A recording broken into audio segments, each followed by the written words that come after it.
Good evening, ladies and gentlemen. Welcome to the Rogue Wave podcast, the frequency for all things pop culture and the disruptors behind it. We talk comics, movies, TV, and pop culture every Wednesday night, 8 p.m. Eastern, right here on youtube.com/Rogue Matter and facebook.com/WeAreRogue Matter. This will then immediately be put on all podcasting apps, Spreaker, Stitcher, Spotify, Apple, Google, you name it. We are everywhere. Join the movement. Go Rogue, RogueMatter.com. Tonight, the state of the DCEU in movies and TV. We welcome Naomi Grossman from American Horror Story. She's got a new comedy out called Bite Me. And we'll do what we do best. Just kind of talk comics, movies, TV, and pop culture. And I wouldn't want to do it with anybody else except my cohort in crime, Mr. Hassan Godwin. How you doing, sir? Hey, it feels like a very long day for some reason. Well, that's because I'll be in LA when this is when all this is going down. It feels like a long day because I am on a different coast altogether. That's why. I don't know how that affects you in any way, shape, or form. Yeah, but I'm in LA right now. Yeah, that doesn't affect my day at all. But okay, I understand what you're saying. Then I get it. I don't psychically like transmit the thought to you. I don't know what's going on, dude. I honestly don't know what's happening right now. So let's. When I leave the state of New York, you also should feel jet lagged. That's gonna be a neat trick. You're gonna have to show me how to do that. You know what? No, I don't. If I'm not on the plane, I don't get the jet lag. That's the deal. No. We're bonded. You and I. We're together. Oh boy. All right. Okay. That's a whole new controversy. All right. Okay. It's pretty cool. We have a special Rogue Matter team getaway, so I'm in town for that. It should be pretty exciting. But I said I have to do this podcast, so here we are, stopping everything to do this because the world is waiting. The world is waiting. All right. The big news is not that I'm in LA. The big news this week is The Batman with Robert Pattinson is debuting this week, Thursday night to be exact, into Friday, the Thursday-Friday release. And one of the biggest pieces of news that I caught was the box office expectations for it are astronomical. Now, what that means to me is a couple different things. One, it is the fact that the Batman is one of the flagship characters in all of comics. I mean, it's one of the most recognizable in all of comics. Probably top 5, right? If we had to think of most recognizable, characters in comics, I would say that. Right? I think it's a fair, argument. That's a comment or a statement I could probably get behind. I know. There's not many. Few. There are not many. There are not many. So but I'm that one, I could probably go with you on that one. Yeah. And coming off of Spider-Man: No Way Home, which crossed the $1 billion mark in a pandemic. There are some lofty expectations being thrust on this movie that made me want to discuss in depth the state of the DCEU. Now, again, we talked about Batman being a flagship character, and so there's enough to think that it doesn't matter what DC does or did before in the past. When a new Batman movie comes out, the expectations are going to be high. The predictions are going to be that it's going to make a lot of money, that people are going to want to see it, regardless of what kind of movie it is. But I don't know if what DC did in the past is now relevant anymore, in the fact that in the recent past, they have managed to somehow string together enough wins to where I think these expectations are now, not only is this going to make a lot of money because it's Batman, but it's going to make a lot of money because it'll probably be good. Last week we talked about the Peacemaker finale, and Peacemaker as a whole, the critics love it, the fans love it, I loved it, you enjoyed it, which is like the equivalent of loving it. Is the equivalent of other people loving it? Okay. No, I'm saying it's the equivalent of like you have like what the common man might say I love. Oh, boy. Is the equivalent of like something you casually have enjoyed. Fair enough. Is that fair? I'll wear it. That's two. That's two, right? That we've gotten two agreements in one show so far. Count them, because they're not coming by too fast. Go ahead. I'm not going to count the Snyder cut of JLA, which was also well received, though. By the way, so I guess I could count that. However, it's a movie that theoretically was made during the run where everyone was questioning what DC was thinking, doing. But I can't think, what's the last bomb that DC has had to where you're sitting there going like, what are you doing? You might say The Suicide Squad, falls into that. Before Justice League. It had to be Justice League. Right. It had to be Justice League, right? Like The Suicide Squad was received. Are you talking? Well. Are you talking strictly box office, or are you talking the hybrid? The hybrid. There have been two DC movies in the hybrid. There've been The Suicide Squad and there've been Wonder Woman 1984, and that is arguably less well received than the first Wonder Woman. So okay, I don't know if you want to call them flops. So because we have the metrics on them are skewed, right? But they're not $1 billion movies. So like if you say, which looks like the last actual mainstream theatrical release movie for DC was Joker, I think. Right? I think Shazam was just before Joker. Mm-hmm. So I think I'm not, and we do a professional show, so I'm not looking it up. But and that made $1 billion. So it was an unexpected win because people thought maybe they'll do well, but they probably are not going to do. And it's a movie that showcases the Joker with no Batman in it, and it's arguable that might not even be the Joker. That correct. Just might, so it's a weird.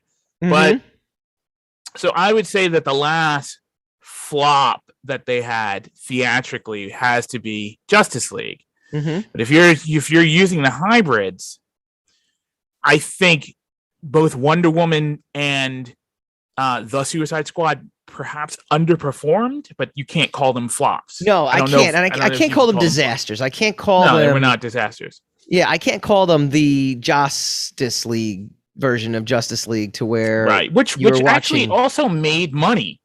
It just didn't. Right. It just didn't reach the expectations, and arguably, it didn't make back as much as they spent on it. I mean, excuse me, it didn't make back as much as the campaign for it, which I think put it over the line. So it wasn't a profitable movie, but it was a movie that, like, a significant amount of people saw it. Right.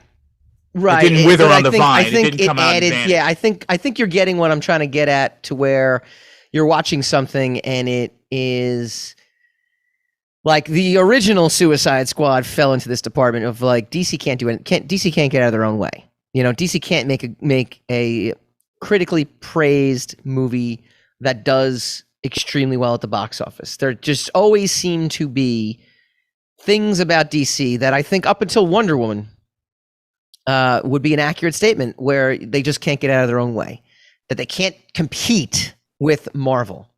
And what they've been managed to do now, and I agree with you, Wonder Woman, I forgot about Wonder Woman 1984. I'm willing in this debate to almost forgive Wonder Woman 1984 and The Suicide Squad in terms of box office, because they released on HBO Max. For HBO Max, they were huge successes in terms of minutes viewed, plus how many new subscribers they were able to pick up thanks to having these movies on.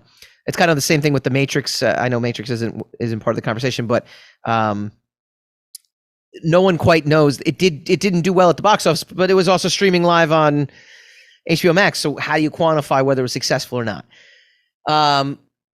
But you have a string of wins here in the theaters: Shazam, Aquaman, Wonder Woman, to where Man of Steel, arguably Batman versus Superman made money, right? But it was definitely not critically well received.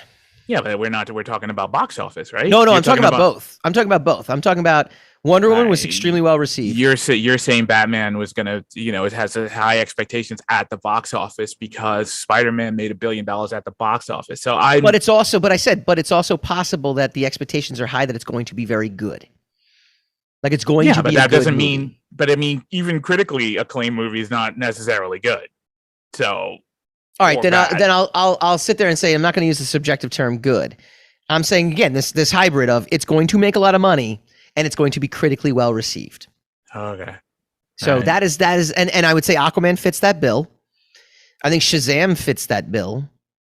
I think Wonder Woman, obviously the first Wonder Woman, definitely fits that bill in terms of Joker.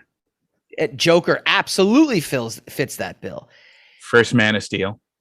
No, the first Man of Steel was not critically, not a home run critically well received, and especially in fandom.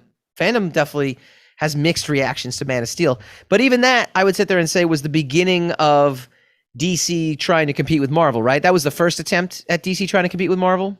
2014, yeah. And then you had Batman v Superman, which was, in my opinion, a debacle. Made money, but did not meet what it actually cost to make and promote and whatnot. Or if it did, it broke even at that.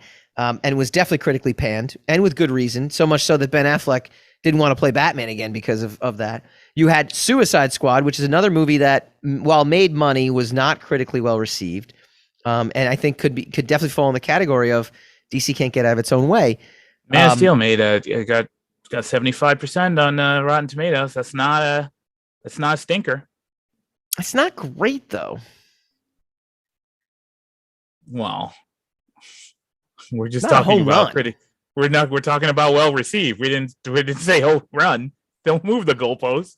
I'm not. I would think that critically well received would be in the 80s, like an 86. Like if you were to get a 75 in a test, did you do well on the test? You passed the test. That's all I know. Exactly right. I agree with that. Yes. So you get it. They passed the test. It was well enough received. But what's Wonder Woman's critical scores? 83. Yeah. What's Aquaman?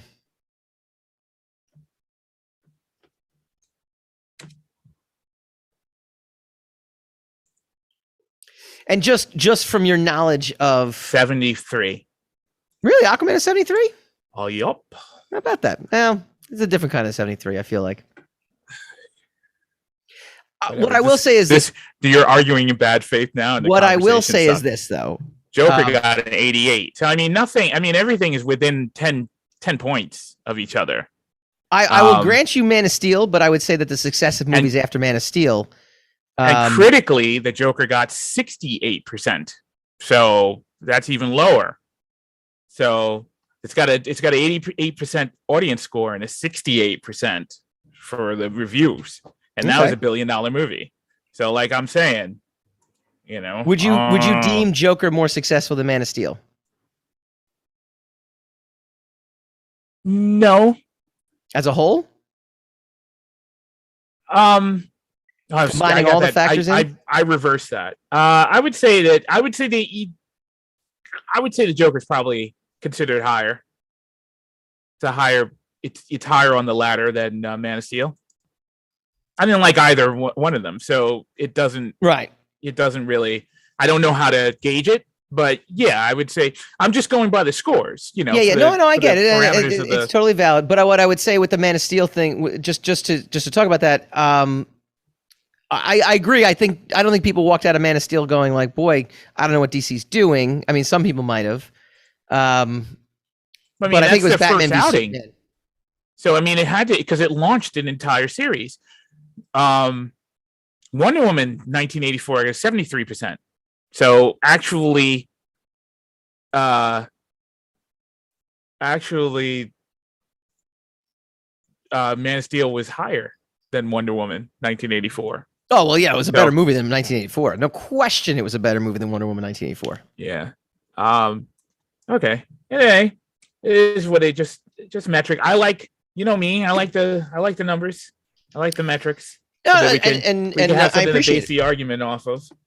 No, I appreciate it. I would feel though that there was a time period again between Batman v Superman and the Justice League, and the Suicide Squad, where people were just sitting there saying DC can't get out of its own way. Is that an accurate statement for a sentiment? Yeah, I guess so. I mean, that's as a prevailing, the prevailing sentiment of the zeitgeist of the time. Yes, I would especially say compared to Marvel, which was just knocking out critically well received, fan well received, $1 billion movies. Even their worst received movies were still, making tons of money and kind of it's certainly the business model that Warner Brothers wanted for themselves. Yes, that's a profile that they definitely wanted. So yeah, I would say that. Yeah, and then you also had Marvel launching Disney Plus, or Disney launching Disney Plus, and then and the MCU, being launched on Disney Plus. Being part of it because they're part of they're swallowed by the Disney mouth of So, but I know DC has a long track record of great TV shows, the Arrowverse, kind of encompassing that. So right. But that exists in a different universe. That, Green Arrow and Flash and things like that, those are, they have their own Superman. They have their own everything that sits outside. They have their own Batgirl. They have everything that sits in its own little pocket universe that's not connected to what is the DCEU. Now, the Batman coming out is its own pocket universe too. So I guess DC has now embraced this in a sense. So maybe we can, maybe what DC is doing. I guess they're theoretically going to wrap everything up with the Flash movie, where they do the same as what Spider-Man tried to do or has done, which is I mean, it just shows the power of comic book movies because it is a blatant. It's not a ripoff per se, but it's a blatant carryover from the two, just like Batman versus Suicide. Excuse me, oh my God, Batman versus Superman spawns Civil War, and so Spider-Man No Way Home, or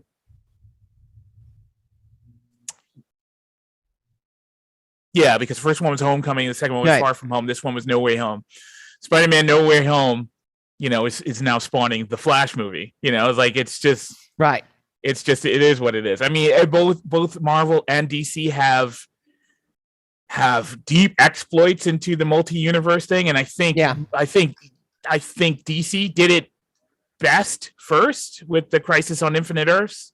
At least they they capitalize. They have the more seminal outing for that kind of thing. So you can't even argue that one is ripping off the other. But it is what it is. Comic books are just odd. Comics are weird. As Movie Bob says, comics are very weird. Yeah. But okay, so in keeping what you're talking about,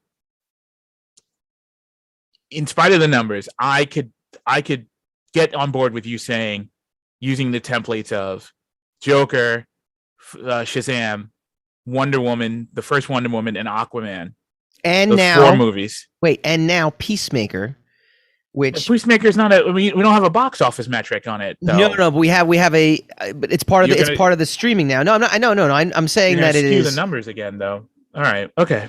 I'm saying that is now a huge success. That's a DC success, right? Yeah. Okay. That they have actually managed to, in my mind, change my mind about the direction they're going and their current state. To whereas if we were doing this podcast in 2017. And we were saying DC has no clue what they're doing. DC has no idea how to do this. They should they should farm out their whole thing. They need a Kevin Feige. They need a massive overhaul. They need the people that are doing the Arrowverse to take over the films. Somehow, in that process of messing up and messing up and messing up, they managed to somehow come out of this with, like you mentioned with Flash, if it does what it's supposed to do, a cohesive superhero universe where filmmakers can come in, James Gunn, Todd Phillips, James Wan. Well, I mean, we don't know yet, though. No, I know, but I'm just saying, based off this new, Patty Jenkins, off this new track record, and make films that not only will do well at the box office, but will be really good films that we can enjoy. And I just don't know how they managed. I feel like I don't know how they managed to do this. I don't know what exactly it was and how they managed to mess up so much, but years later course correct and manage to, without a central plan, without a Kevin Feige, be on a level where I think the Batman will do just as well as Spider-Man No Way Home. And now all of a sudden we're in a situation going into 2022 to 2023 where I think DC is at the level of Marvel. Do you agree or disagree that DC is now at the level that the MCU is at? I disagree. I think they have the potential to be something special on their own, but I don't think you can't touch the success rate of Marvel. That's not. I mean, there's so many. I get it. I get it coming before. No, I'm not disagreeing with that. But going forward. But then, I mean, yeah, but I mean, based on what? Like, how is it? How are they just as good as Marvel? Or are they just as good as Marvel based on what? Based on these successes that they've managed to string together. But how I actually have optimism for what they're putting out to say it's not going to be bad. It's going, like, I actually think this Batman movie is going to be surprisingly really good. You got to clarify the parameters of your. We're working them out as we go along here. Yeah. So I'm just basically saying, like, going forward. Yeah, I mean, I don't know. I mean, that, you know, there's rumbling now that Batman is probably, it may not be very good because they have an embargo on it, and the embargo it doesn't lift until late Thursday, which everyone, the punditry, is taking as a bad sign for the movie because no one's getting going to be able to get an early take on it, you know, and start doing the buzz and the spin for Twitter and all the other stuff. So I mean, there are conflicting ideologies, you know, about the success rate. Look, I hope for them. I think it's interesting. I think the choice of Robert Pattinson is as controversial as choosing Heath Ledger to be the Joker. And I think that worked out really well because the Heath Ledger Joker is the only thing I liked about The Dark Knight. And so I'm interested in seeing it. I hope it does well. I hope for them, and I hope for the franchise, and I hope for the movies. I hope The Flash does well, you know, because I really will leave only Batman versus Superman and Justice League as an outlier, because we never got another Man of Steel movie. Right. And as we say, it's iffy as to whether or not that could be considered a success. And it also launched the franchise. But we got a really successful Wonder Woman movie. We got a really successful Aquaman movie. We got a successful Joker. We got a successful Shazam. Yeah. We had a financially successful Suicide Squad, the first one, but it wasn't critically acclaimed. Right. And we got a tentatively successful Suicide Squad reboot with a very successful television show, and we've got a tentatively successful Wonder Woman sequel. So I think they're in way better shape than people make them out to be in general. But I don't think that's not on the par with I mean, nothing is on par with Marvel now. Not even James Bond is on par with Marvel. No, yeah. Now, you know, and then that's the longest running franchise in movie history, you know? So I don't think it serves DC to be compared to Marvel. I know it's impossible to not compare them, but I don't think it's in their best interest even for them to compare themselves, regardless of their success rate. I think if they had a success rate for the next 10 movies, I still think it would be a bad idea for them to compare themselves with Marvel, because Marvel's a phenomenon, and no matter what anybody says, nobody could have planned the success rate of Marvel. No one planned it. They captured lightning in a bottle and they held on to it, and they, you know, and I think they've done right with it, and they nurture it like a garden. You know, they take care of it, but no one could. You're not going to be able to tell me that it's like, yeah, this turned out exactly the way I wanted it to. Right. Because I mean, there's so many sputs and starts and stops with them. That's Favreau. Favreau's the guy who started it. You know, there's the Joss Whedon situation with with the second with the Age of Ultron. There was what's his name, Edgar Wright thing. There's been controversies there. It's just that their success rate and the Eternals also. The quality of the product, but the Eternals was a successful movie, successful franchise. So even though like it's like that's it's a fall from grace, Marvel's fall from grace is right. Anybody, every other movie theaters, every other movie franchise is highest peak. Yeah. So I think, I don't think that Marvel was. I don't think that was the design of some kind of genius architect. But I do think that they realized what they had and they did right by it, And I think that's why I think it's worthy of the praise, sure. in air quotes that it's getting. But I think for DC, look, DC, first of all, DC's been around a lot longer. It depends on if you count DC as a DCEU or Warner Brothers. Warner Brothers still beats Marvel in the sense of if you go all the way back to Superman the motion picture with Christopher Reeves. DC was the only game in town. Yeah, they've bin in this game a lot up until 08, essentially.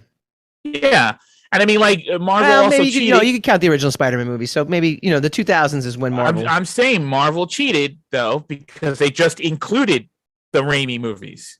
They just swallowed that with their latest Spider-Man movie. So now all of that could be considered the MCU.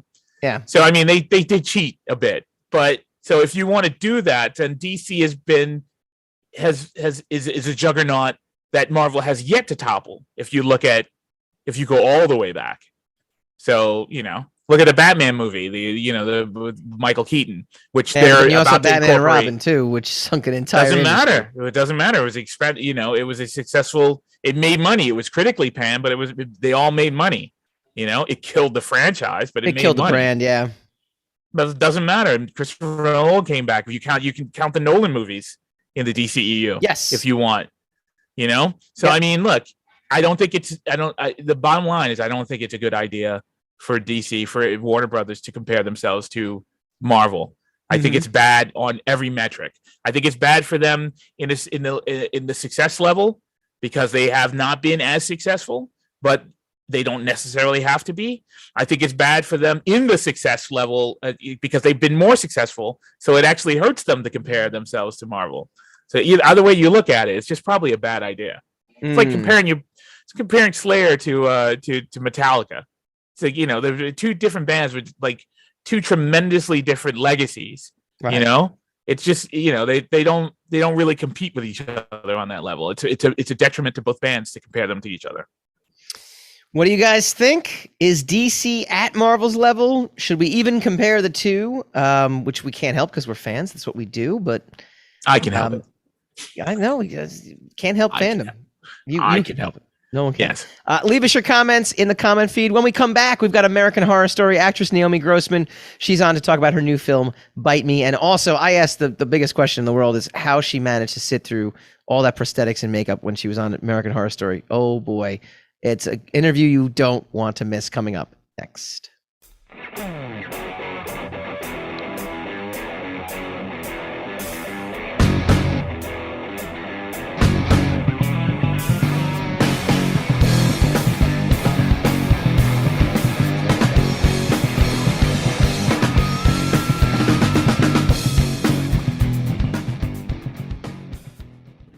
Welcome back to the Rogue Wave podcast. Thrilled to be joined by actress Naomi Grossman of American Horror Story fame and starring in in a brand new comedy, romantic comedy with a sci-fi twist, the movie Bite Me. Naomi, how you doing? I'm well. How are you? Doing fantastic. Okay, so I got to watch Bite Me. I thought it was a little different. It had like a different spin on things. Your character in this film, it's a romantic comedy about a church of, and I'll use quotes because that's the whole big question, right? Is it legitimately a church of vampires? And one of their sect members gets smitten by the IRS agent who is there to audit them. And your role as Chrissy is you're one of the members of the church, but you're probably, I don't know, the more I don't want to use the word authentic. I felt like when your performance in that, I was like, yeah, if anyone's going to be a vampire, I could tell it's this one. And I mean that as a compliment. Talk to us about this role and talk to us about the movie. Yeah, Christy's the firebrand leader of the House of Twilight. I would call it a church. Let's face it, these are vampires, not the real supernatural, sparkly ones that only come out at night. These are actual people who, like, really consider themselves out vampires. It's like there's an actual sect of people out there that claim that they get their energy from blood, and they live in New York City among other places, but this particular group is in Manhattan. They work as yoga teachers, like in my case. They work as kindergarten teachers, as in the case of one of the other roommates. But I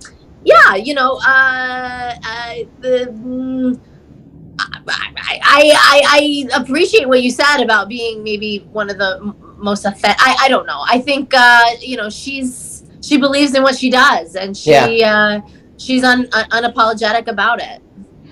Now, one of the things we talked about, off air too, is this was filmed pre-COVID and is now being released now. I actually appreciated after going through everything we did with COVID and still going through for a lot of us, that at its heart, it feels like, even though it has the vampire twist and the sci-fi element to it, not supernatural, but just, sci-fi vampires and horror element to it, it never got too dark. Like, it always felt like, it almost felt like, just the right amount of, I needed it. It was a breath of fresh air almost, in a way. Yeah, I think that's what they were going for. I mean, it's definitely more rom-com than it is horror by any, Yeah. Yeah. No, yeah, absolutely. It's definitely a tradition. It's a non-traditional rom-com. That's the way I kind of framed it as I'm watching it too. Where are people able to get this now? What's the release? I think it already was released now.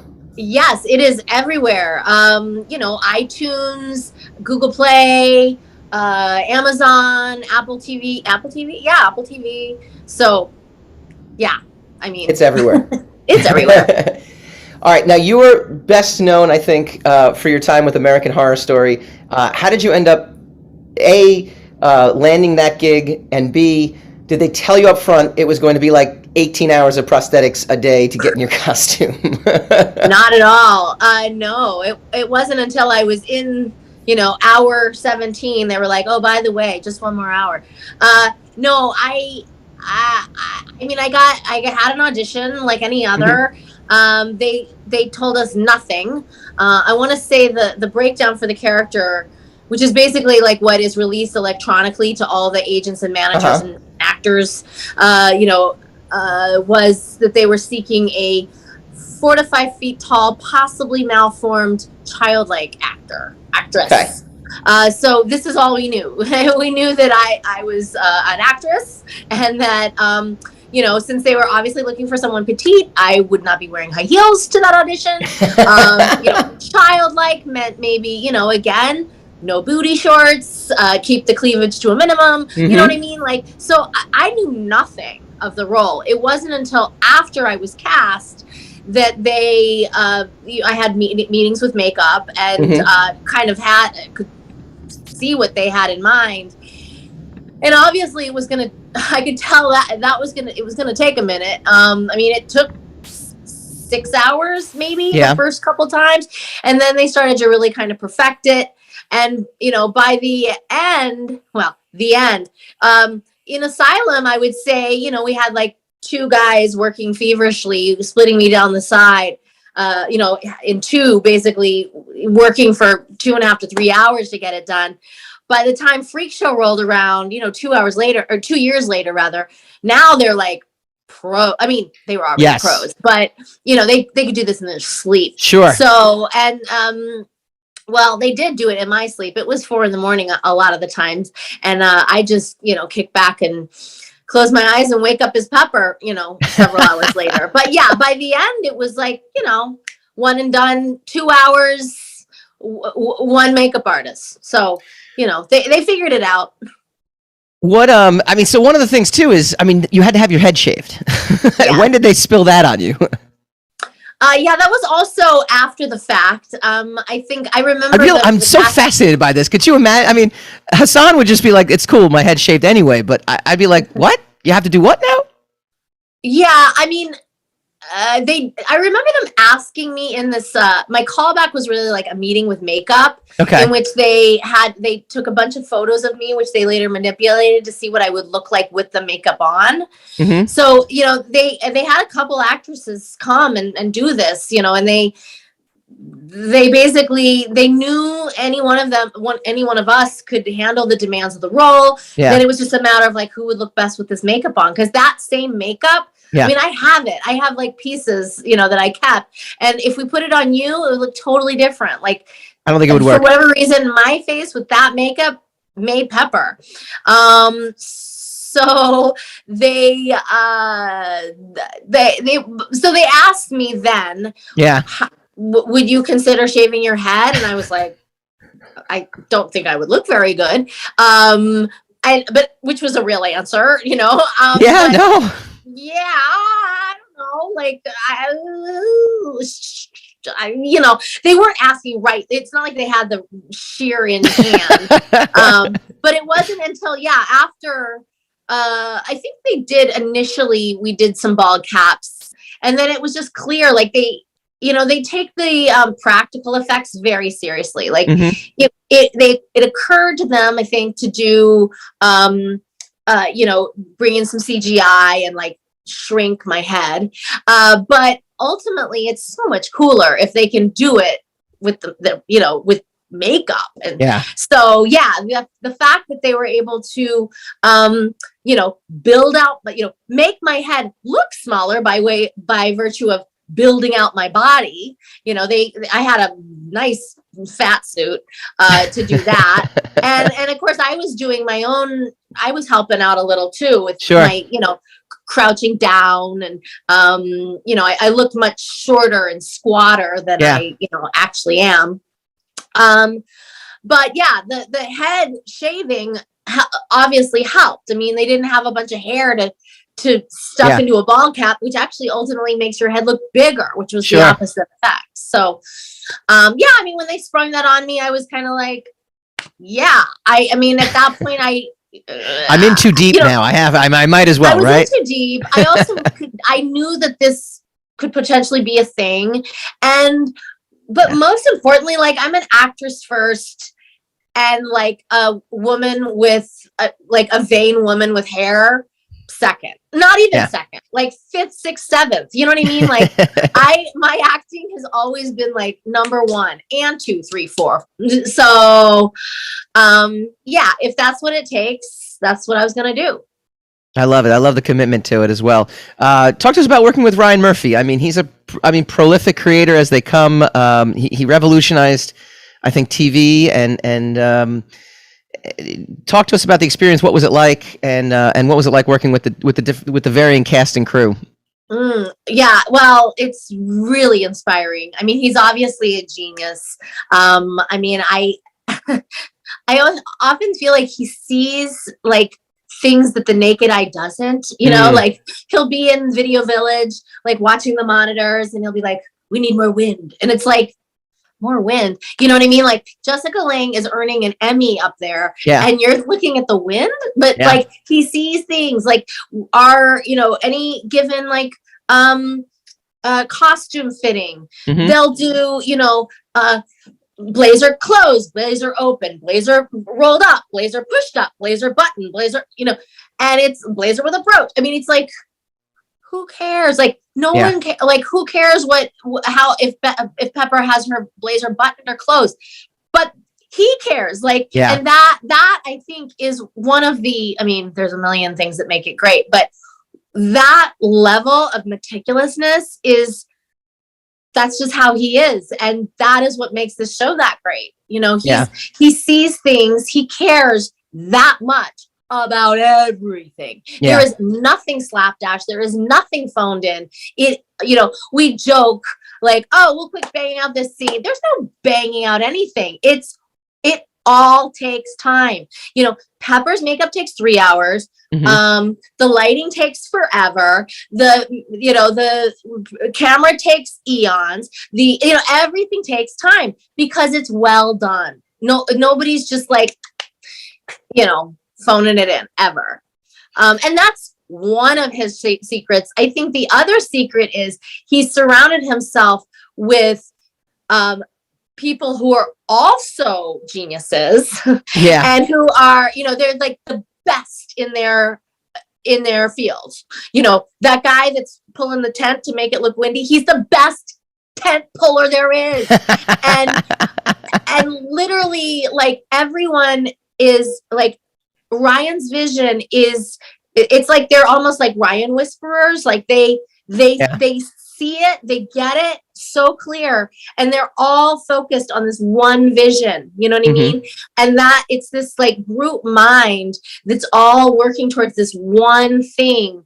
Yeah. It's really inspiring. So I mean, we could all be so lucky to be in a kind of a think tank like that. That's amazing. But you also come from historic comedic roots. You're part of the Groundlings in Chicago. What was it like auditioning for them, and what was it like kind of being part of that? Did you feel the history, or what was the experience like? Well, I have to correct you quickly, only because the Groundlings is actually in Los Angeles. Mm-hmm. On Melrose Avenue. But yes, I did spend time in Chicago. I did, in fact, I kind of cut my comedy teeth in Chicago while I was a co-ed at Northwestern. Mm-hmm. I'd go downtown to star in Cannibal Cheerleaders on Crack and Shannon Doherty Shoots a Porno. Yeah. So, and of course, Chicago has a very rich history in comedy. I do regret never having done Second City, which was like, it's probably what you're thinking of, maybe, or maybe not. Groundlings is at the level. Like, it's not, So I came, I didn't do Second City, but I did do the Groundlings, and Groundlings is right up there. Don't get me wrong. I mean, that's yeah.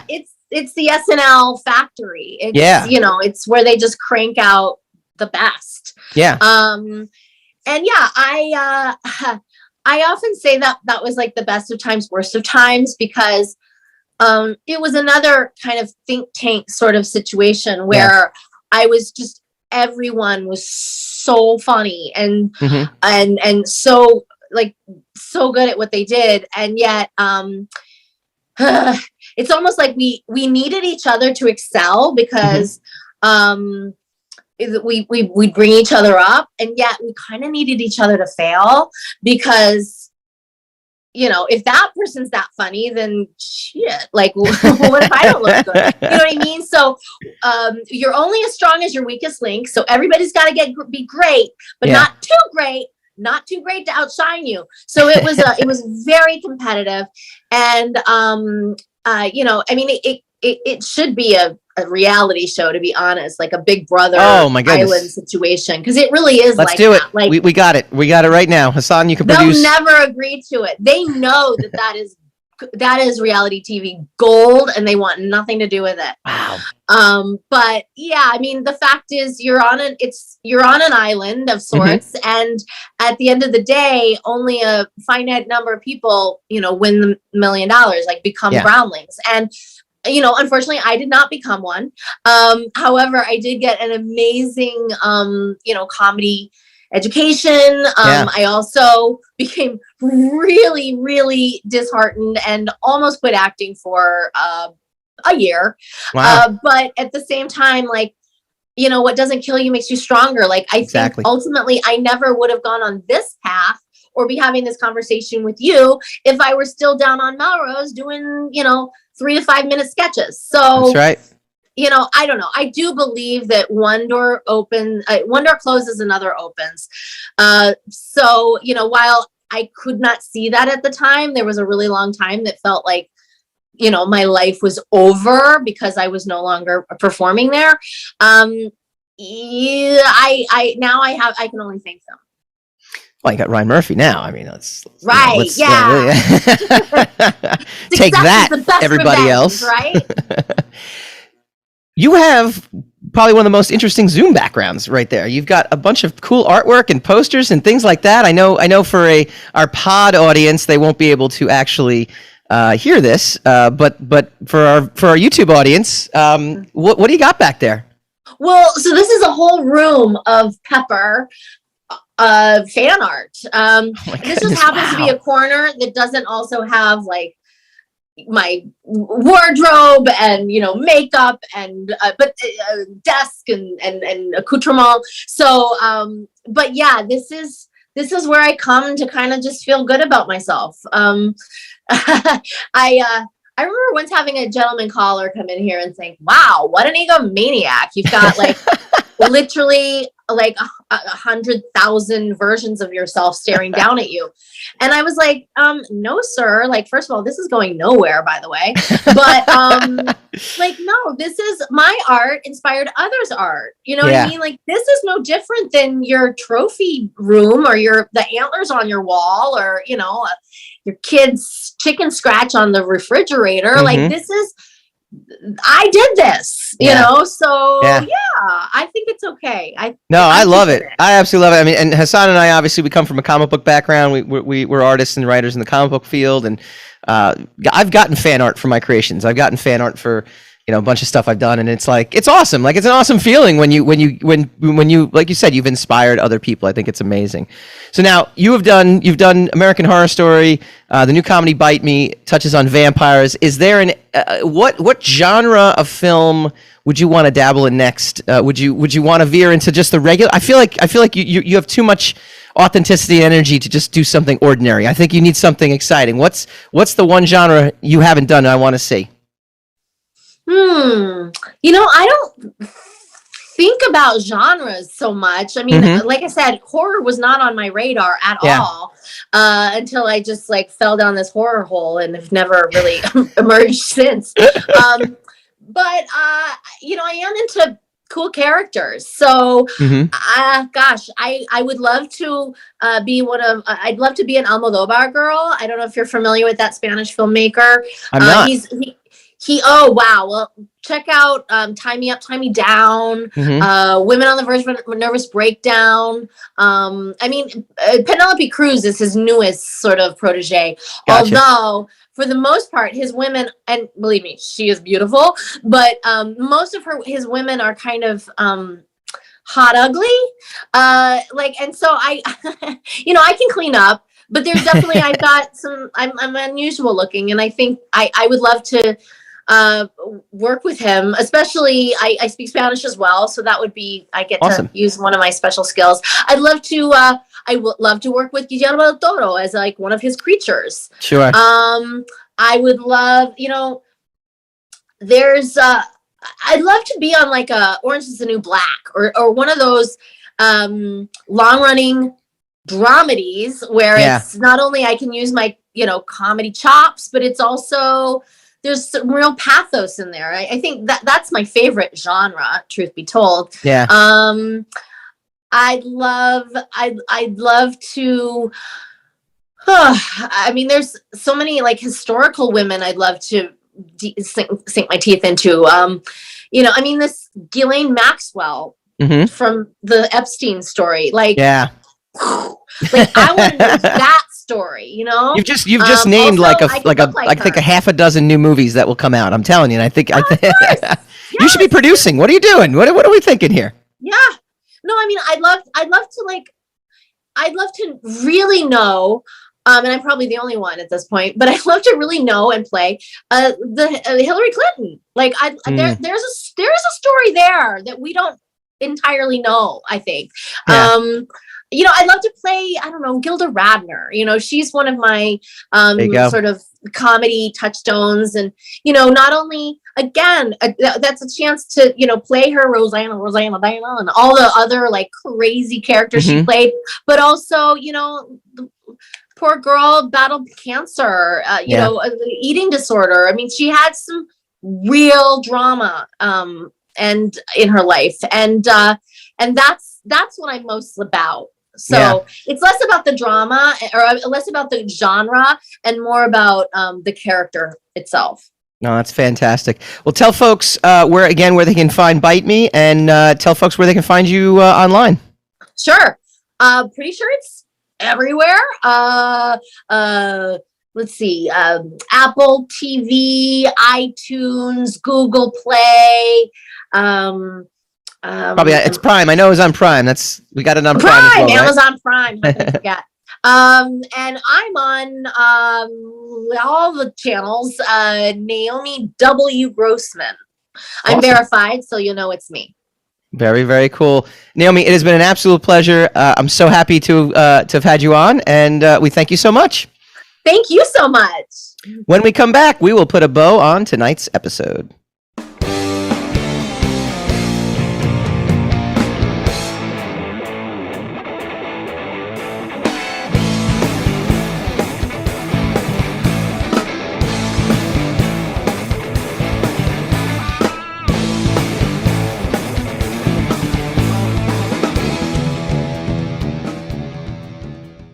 Welcome back to the Rogue Wave podcast. I want to thank Naomi Grossman for dropping by. It was a real treat. I love, again, everything that she's had to, prosthetics and makeup, but to be a part of that, to be part of American Horror Story, pretty awesome. Go check out Bite Me. It like I said, it's very lighthearted. It's very, it's just fun, it's fun. And I think in today's day and age, we kind of need that. So check out Bite Me. Next week, it's Batman time, so we will be Rogue reacting to the Batman, and you'll get some exclusive video and interviews from the Rogue Matter special event that's happening out in LA. Can't beat it. It's a solid episode coming up next week. We will see you guys then.